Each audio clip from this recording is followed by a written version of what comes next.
أفضل مدرب للرجال في هذه الفئة. تنافس كبير جدا، يوجد فيه أفضل 3 مدربين في قارة أفريقيا كما رأيتموهم، وسجلهم على أرضية الميدان مبهر بكل بساطة، وأرقامهم تتحدث عن نفسها. لتقديم الجائزة شخص انضم لجيل ذهبي لكرة القدم النيجيرية عام 94، فاز بكأس أفريقيا، كذلك عام 94 جعله ناديه أفضل لاعب في قارة أفريقيا، فاز كذلك بالألعاب الأولمبية. أرجو أن ترحبوا بالسيد إيمانويل أمونيكي من ضمن الجيل الذهبي لنيجيريا في التسعينات، والفائز كما ذكرت سوفي لكأس أفريقيا عام 94، الذي سيكشف لنا اسم أفضل مدرب للسنة للرجال. مساء الخير سيداتي وسادتي. قبل أن أعلن اسم الفائز، أنا أريد أن أقدم الامتنان للاتحاد الأفريقي لكرة القدم، وبالنسبة لي أنه شرف أن أقف هنا أمامكم جميعا لتقديم هذه الجائزة. إذن كل الامتنان، شكرا لكم.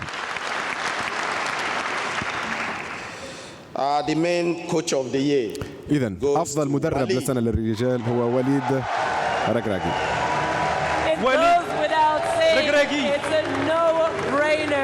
لا تفكير لاختيار اسم الفائز، انه يستحق ذلك تماما والجميع يتفق.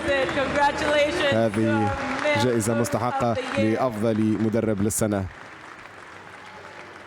Yes, yes, yes, yes.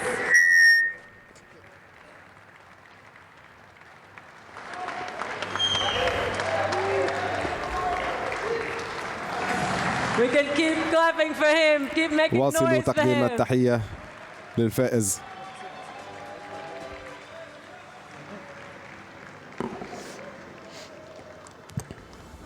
السلام عليكم. Alors نبدأ بلي remerciements بحال اللي قالت بنتي قبيلة. Le plus important et après j'aurai. الأهم هو الشكر، ثم سيكون لي رسالة بسيطة بطبيعة الحال. إذن يجب أن أشكر الملك محمد السادس لرؤيته ولكل ما يقدمه لكرة القدم ولبلدنا كذلك على الصعيد اليومي، والطاقة التي قدمها لنا قبل كأس العالم وخلال كأس العالم وبعد كأس العالم كذلك. اللاعبون طبعا، لأنه دون اللاعبين كل مدرب يعرف ذلك لا نسوى شيئا، نحن نعتمد على اللاعبين، فشكرا للاعبين الذين آمنوا بنا وبأنفسهم في مشروعنا وفي إمكانية الفوز بكأس العالم وقدموا كل ما لديهم. أشكر طاقم العمل الذي يحيط بي والذي يعمل معي على صعيد يومي، هذا مهم بالنسبة للمدربين. وعندما أتحدث عن الطاقم ليس الطاقم الفني بل كل من يتواجد في الاتحاد ويعمل معنا في المؤسسة، من المسؤول الطبي إلى العلاج الطبيعي إلى ما غير ذلك. وألا أنسى أيضا رئيس الاتحاد السيد فوزي لقجع على الثقة التي قدمها لي قبل كأس العالم. لم يكن الأمر بسيطا، أنا لن أشكره بما فيه الكفاية فعلا على هذه الثقة. وكي أنهي سأشكر زوجتي وأطفالي،